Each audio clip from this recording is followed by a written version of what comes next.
Peace, family. Definitely want to say salute, support to all the tank soldiers out there. Don't forget to let us know where you're from. It's a soldier roll call. If you haven't already, hit that notification bell to be updated. Like, share, subscribe. And also, you can join us in the members area for first look exclusives on content.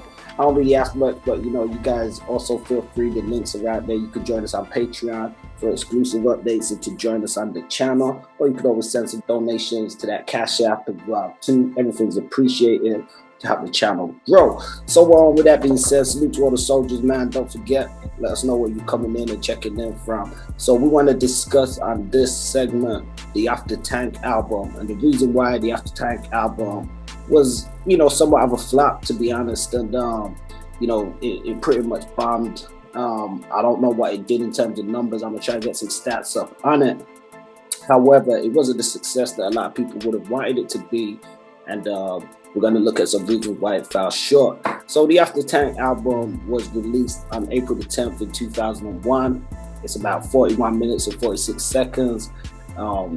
Definitely listed as a hardcore gangster rap album, and it features at the time a lot of After Tank soldiers, and it's dubbed as After Tank Former Tank Soldiers Go to War. Now, this album was produced and released by Kane and Abel through their Most Wanted Records, which was something that they went on to establish after things falling apart with No Limit, and after the whole Richard Pheno thing, and them going on to come out, sit for a little bit, and come out and do their thing.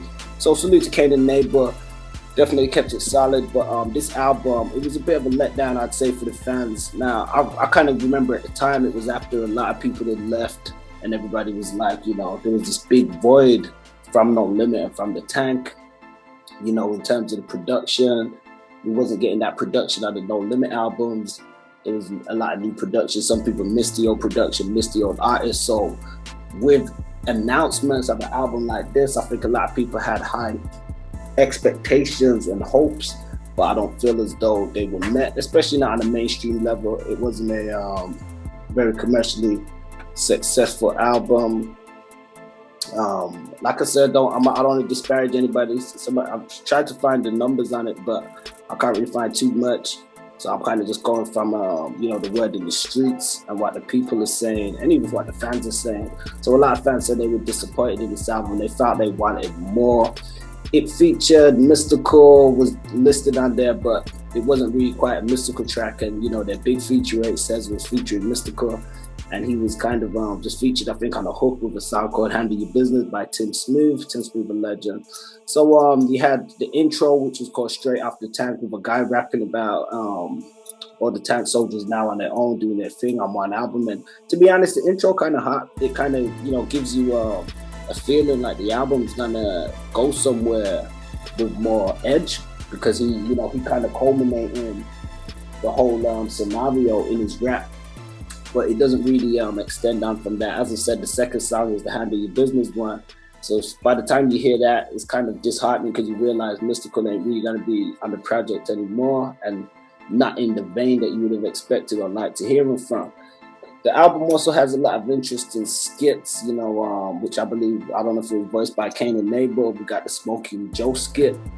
Smoking Joe, smoke me some rocks. I don't give a fuck who know about that. Smokes me some rocks. Smoking Joe. Hey, yo. What, man? What? Used to be able to get No Limit boys. Danger! Don't want to lie to me. This girl No Limit boys. Come here. Still living good and wash that car for you, boy. Wash that bed for you. Fuck you, man. Still blinging, man. This Smoking Joe respect me. Fuck off me. Wash that car for you. Yeah, so it'll be the Smokey Joe skit. As I said, we got quite a few interesting skits on this album.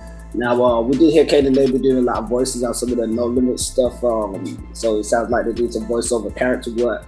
The fourth track is The Swamp, featuring Kane and Abel and Fiend, which, I gotta say is a hot song, but it's, only 3 minutes, 16 seconds, not very long. Leads on to another tight banger, which is Mr. Serv-On, What You Want, and, Duggrey, that Aga, which is definitely a hot song, so it's got quite a few solid songs. But if you had heard these songs on other projects, like that Mr. Serv-On, What You Want, I believe he had on one of his albums, and Duggrey had the Aga, and I think it was Third World Stepper.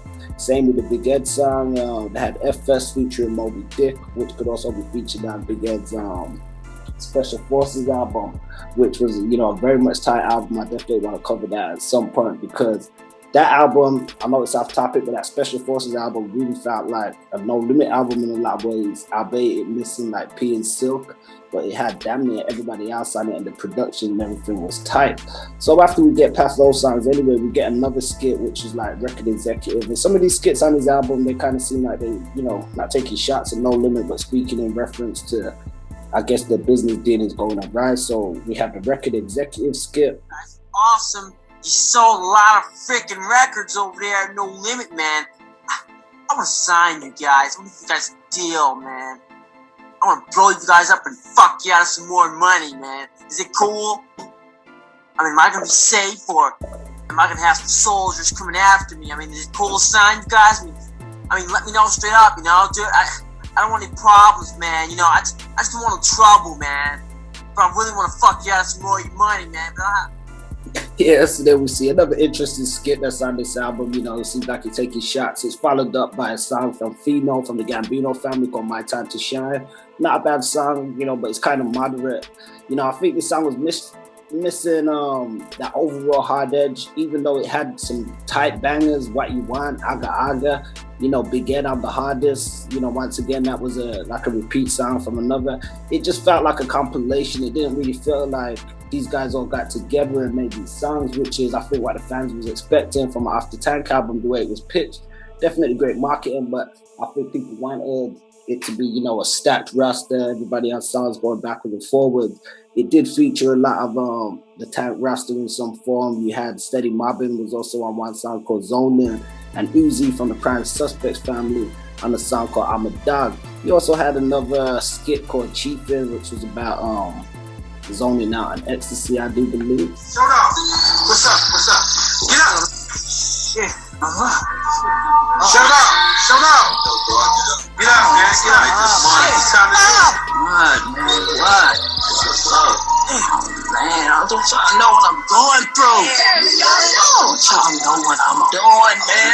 I don't know. Man, I'm on the motherfucking E. I am on them. This shit is serious, man. This shit be having you going through. Yeah, so like you said, a bit of a crazy and weird album. It didn't meet my expectations as a fan at the time for what I would have wanted to hear. It was great to hear some of these guys back together because, like I said, there was a void that had been left from No Limit at the time. But this album didn't really meet it in my estimation. It was a fair enough compilation effort. I think when I realized it was a compilation, it was too late by then because I had heard a lot of the songs and stuff. But we expected a lot better. I think it bombed in that sense because the fans would have really wanted or enjoyed songs with these guys coming together, like new songs. We've seen people go on to do over the years, and definitely some of their former soldiers get together and collaborate on music and stuff. What did you guys think of this project? Who would you have liked to have heard on it? What would you have thought was different? I mean, did you think it was hot? Let us know your thoughts in the comments. Definitely want to say peace to Kane and neighbor, peace to all the soldiers, former and current, past, present, future, United those representing. Soldier Roll Call, let us know where you found. Don't forget to like, share, subscribe, support the channel, help us grow. Peace. Peace, family. Don't forget to like, share, and subscribe, and check us out on aboutthatonline.com. Don't forget to check us out on Facebook for exclusive playlists and social media for all different types of segments and content.